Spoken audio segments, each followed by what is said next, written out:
Hi, everybody. Welcome back. Today, we're going to continue talking on about operant conditioning, but focus on an important term related to that called shaping. And then we're going to cover the other forms of learning that we have not yet discussed this unit, which are the types of cognitive learning. So let's get on to it. Like I said before, there's tons of important people to know in this unit. B.F. Skinner is an important person to know in terms of operant conditioning. We said Edward Thorndike's kind of the father of operant conditioning because he came up with that law of effect, which just says that we're more likely to do a behavior if we're rewarded for it, and we're less likely to do a behavior if we are punished for it. So we get some empirical evidence. We need to have empirical evidence to support this theory, right?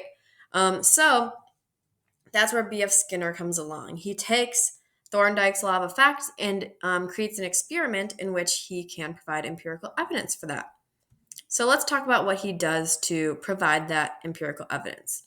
He creates something called an operant chamber, also referred to as the Skinner box, and that's named after him, of course.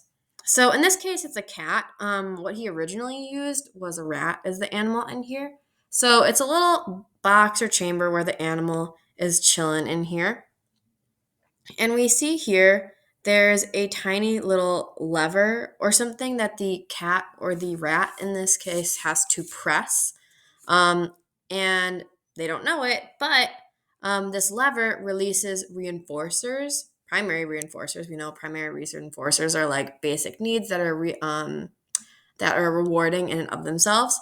So releasing the primary reinforcer of food and water. So the behavior in operant conditioning, we're always identifying what the behavior is and what the stimulus is that we're rewarding or punishing with. So in this case, the behavior that he's wanting them to do is press that little lever to give them food and water. And the stimulus is the reinforcer of food and water. So what he sees here is that once the cat figures out that pressing the lever releases those reinforcers of food and water, then the cat is more likely to continue pressing the lever. So we can watch a video about that here. But, right, this is giving empirical evidence or proof to this idea of the law of effect, right? It's saying that if a behavior, so pushing the lever, is followed up by a reinforcer, so the food, the water, right, it's more likely to take place again. And that's exactly what happens, right? The cats keep hitting it, rats keep hitting it, whoever, to get those reinforcers. Another important term that we're kind of focusing today's lesson on that comes up when talking about operant conditioning and the operant chamber or Skinner box is something called shaping. And the definition here is a technique where new behavior is produced by reinforcing responses that are similar to the desired response. So we see this in the operant chamber example, in that what he does is as the rat or the cat moves closer to the little lever, it'll start releasing food pellets. So if the cat or rat's in there, they're not gonna know. It's gonna take them some time, to figure out to press that lever. So he's trying to shape them and kind of get them closer to pressing the lever. So what he's doing is reinforcing them as they get closer to that desired behavior. So the desired behavior is pushing the lever. He's going to reward the cat when it gets turns around and faces the lever. Give it a little treat. Then as it walks toward the lever, give it a treat. Then as it puts its paw up towards the lever, give it a treat. And then, of course, once it touches the lever, we know that it gets the ultimate reward of getting all the food and water. So shaping is just kind of like pushing you and rewarding you along the way, getting you closer to that desired behavior. Because sometimes behaviors are complex and it takes a little bit to get you there. So you can think of this in terms of sports and stuff, as you grow up, right? It's hard to learn a full technique. So maybe you're learning a golf swing. They'll reward you once you have your hold it in your hand correctly. Then once you lift it up correctly. Then once you move your whole body correctly. And you can even think of it as you're wanting a dog to give paw, right? First, you need to get it to sit, then you need it to like lift up its arm and whatever, right? So you can reward along the way. So it's just kind of this idea that like you're going to reward as they get closer and closer to the desired behavior that you want. And this term is called successive approximation. So rewarding responses as they get closer and closer, right? So that is shaping. It's just trying to, help you get to that ultimate desired response. Okay. So this is a little demo that we do in class. So some real life applications of operant conditioning we see in things called token economies. These often are located in like elementary school classrooms, but also we see them in like mental hospitals and like other facilities as well. So token economies are where people earn a token when they exhibit some sort of desired behavior, and then they can take these tokens to exchange them for like privileges and treats later on. So you can think of a token as like that secondary reinforcer that in and of itself isn't rewarding, but you can use it to get like primary reinforcers and stuff. So right, you can think of this like, oh, put a marble in the jar, put a link on the link tree or whatever it is in elementary school, or like, whatever the little thing is that your teachers had you do in elementary school. You save those up and then you can, buy some kind of treat or something. I went to Leicester Elementary School and we had like Leicester leopard bucks or something. And we got to like use those to buy some kind of thing. Also, in terms of therapy treatments, we see this is a little controversial in that some people say that this is not an effective way or that we shouldn't be trying to like shape people this way. But applied behavioral analysis is a form of treatment for autism that uses principles of operant conditioning to reward like pro-social behaviors. So you're rewarding and reinforcing things that would be considered like correct social behavior type things. So those are some two examples of like real life applications of operant conditioning. And we see it's all around us though. Okay. So we're going to end by talking about our three last forms of learning today. The main ones from this unit are really the classical and operant conditioning, but still we're going to talk about three forms of cognitive learning. So we said that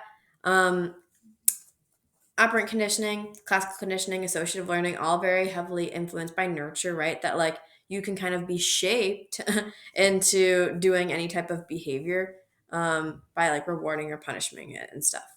Cognitive, still a little more in the middle, and that it's partially nature, partially nurture, but not as extreme as these behavioral forms of learning. So let's get started by talking about latent learning. If something's latent, you can think that it's not kind of like overtly being taught. Something's latent, it's kind of like not undercover, I guess would be the word, but kind of just going under behind the scenes, I guess. It's not really being noticed. So latent learning is learning that took place, but is not displayed until there's an incentive to use it. So latent learning is kind of learning that you just kind of like you're picking up things in like your everyday life. You're not really intending to learn it. It's more just kind of like learning through living in a way. And that these are just kind of the things that you pick up through like observing. You're not intending to learn it, but it's just kind of like throughout life, you just kind of pick it up. So an example is like maybe you watch your mom make food all the time. You're not like intending to learn how to make food. It's just kind of like you've seen her do it so many times in your daily life that eventually like when you are put to the test and you have to like make a romantic dinner or something, like then you're like, oh, like wait, I got this. I've seen this happen so many times. Right? So latent learning, it's learning that took place, but you didn't really like intend for it or weren't really like explicitly learning it at the time, but then put to the test eventually, you can display that knowledge. And this is unique because it's kind of going against operant conditioning and showing that you can learn things without rewards or punishments. So, right, in the case of you figuring out how to cook by kind of watching your mom throughout your life, You're not being rewarded or punished for watching her cook. It kind of is just happening in your daily life. Um, so empirical evidence for this comes from another important guy to know, Edward Tolman. We see another experiment with rats. So what he does is puts rats in a maze, but there's no rewards or punishments for finishing the maze, so they're just kind of like chilling in a maze. There's no real incentive for them to complete this and figure it out. So they just wander around, mosey on around and do it. Um, but when he does give them a reward, so he puts them back in and does give a reward for finishing it, he sees that all the rats are able to complete that maze no problem. So what this shows is that the rats, by hanging out and just chilling without the rewards in the little maze, they did actually figure out how to complete the maze. They just weren't, you know, put to the test until that one point when he brought them back in. So latent learning. The rats weren't like explicitly intending to try and like figure out how to solve the maze, but they just kind of picked it up by like living their everyday lives moseying around this maze. And once they were put to the test, where there was a reward at stake, they were able to demonstrate that knowledge that they did in fact know the maze and could complete it. Um, what he shows is that the rats wandering around here develop something called a cognitive map, which is just kind of your own mental map of your environment. So again, this was not something that they were rewarded or punished for at the moment when they created it, right? They were just moseying around. So they just kind of created this little cognitive map. And that's what they used to complete the course. Another example I give is kind of like whenever in life that you are driven somewhere by your parents, by your friend, whatever, you might not drive that route. Maybe you're not old enough to drive, but you kind of, don't intend to, but you eventually pick up on like where you're going and the route. So if you were asked to do it on your own one day, you probably could. So I gave this example here of your friend drives you to school every day. She hurt her driving foot, and now you have to drive. So you probably never, explicitly intended to like learn the route because you never needed to, but you probably picked up on it by doing this all the time. So maybe now you go to pick up your friend and you realize that you can get all the way to school without Google Maps because you created that kind of cognitive map through latent learning of just kind of observing your environment. So that's latent learning, learning without rewards and punishments. It just kind of happens in your daily life. Next one is insight learning. So this is one where it's kind of just an aha moment of learning. It's another one that, again, doesn't require rewards and punishments. It's just kind of like you have to solve a problem. And rather than doing trial and error of just like, okay, let's try all these different things to figure out how to solve it, it's just that kind of moment where you have an aha, like insight moment into how to solve the problem. So the famous experiment for insight learning is a guy named Kohler, another famous psychologist, set up this one with apes. And basically we see here there's bananas hanging, and he provides some different things for them to try and access it. So we see that there's different boxes and they're trying to stack the boxes and do that. So they're kind of doing trial and error of like, how many things do I need to stack to like get on this to reach it? But he sees that some apes engage in this kind of aha insight learning moment in which they pick up this little stick thing and realize, oh, I don't even have to stack anything. They just kind of have this aha moment and are just able to knock them down with that. So insight learning is just kind of that moment where you come to the realization of like, oh, like it all fits together. This is how I solve this problem, rather than trial and error. So that's insight learning. And then last one we're going to spend a little bit of time talking about is called observational or social learning. And this one's probably the most famous out of the three cognitive that we should know. So observational social learning is just learning by observing others. So it's really that monkey see, monkey do type learning. And we see this with little kids all the time because you're observing people and learning and repeating. So this is based on modeling. So the person who is doing the behavior first that you're watching is the model, and you are observing. You're watching the model behave, observing their behavior, and then you repeat and imitate it. So there's plenty of examples of this. We'll talk about Bandura's real quick, his famous empirical evidence for this idea of social cognitive learning or observational learning. So Albert Bandura, really important guy to know. I know his name. He comes up several times in the course. But he's really famous for his bashing Bobo experiment. So let's take a look. So he did a little experiment with kids 3 to 6 years old, and he has boys and girls. So he has a couple conditions in experiment. In one case, kids are watching adults being really verbally and physically aggressive towards a little Bobo doll. Other kids watch the adults non-aggressively play with toys, and then others didn't watch anything. So they're then taken to a room with a one-way mirror where the researcher can see the kids, but the kids don't know they're being watched.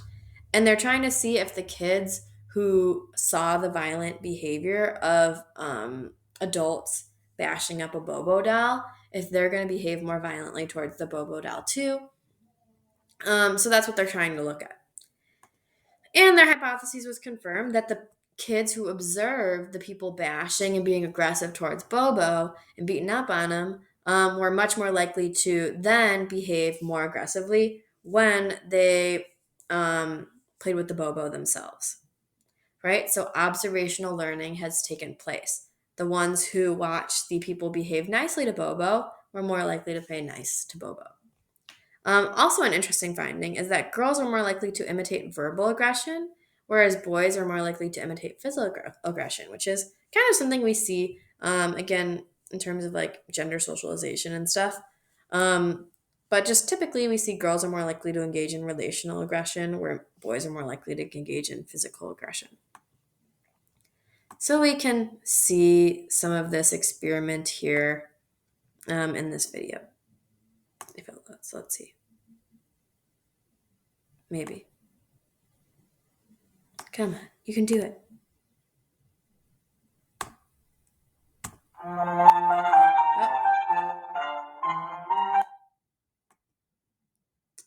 There we go. No. Oh my gosh. There. Oh my gosh, that was such a struggle.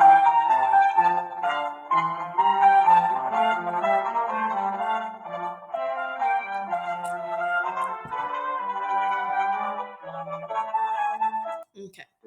So here we go. Here's the adult bashing up Bobo. Right. Oh my gosh, kicking it. Poor Bobo. Man, rough life. Oh my gosh, so violent, right? So she's beating up Bobo, and now you guys can watch some of the kids. They're gonna bash on Bobo. Poor guy. Look at him go. Oh, you tell him, Bobo. You tell him. Kids are like even more violent than the adults here. All right, here's a little girl beating up Bobo. Oof, throw him. Man, you tell him who's boss. Right? So there you go. And talking about the steps of observational learning, so we see a couple steps going on. So first, you have to pay attention to others' behavior, right? So you have to watch how the adults are behaving with Bobo. You have to remember the behavior. So that's why it's not just social learning; it's a form of cognitive learning as well. And that you have to remember, right? Cognitive remembering what that behavior was that you watched. So then, when it comes time for you to have to do that, you remember and you reproduce or model the behavior of the person you observe, the model. And the last one that we're going to talk about more is that you have to be motivated to reproduce the behavior. And what motivates us, we know, are rewards and punishments.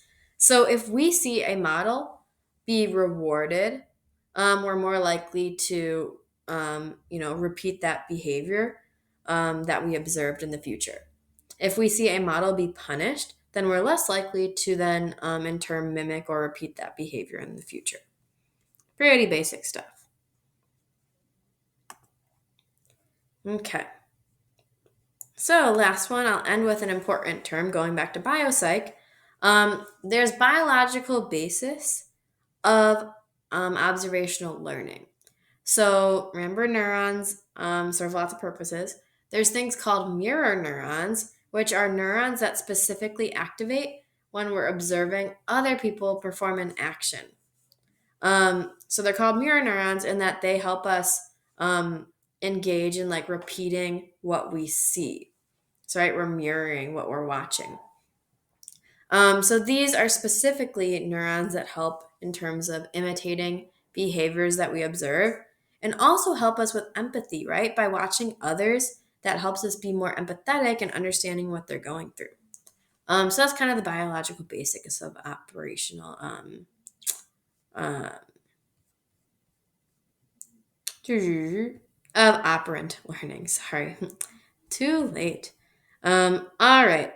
So that's all I got for you today. Hopefully, that is helpful for those of you who are off at your ACT thing today. Have a nice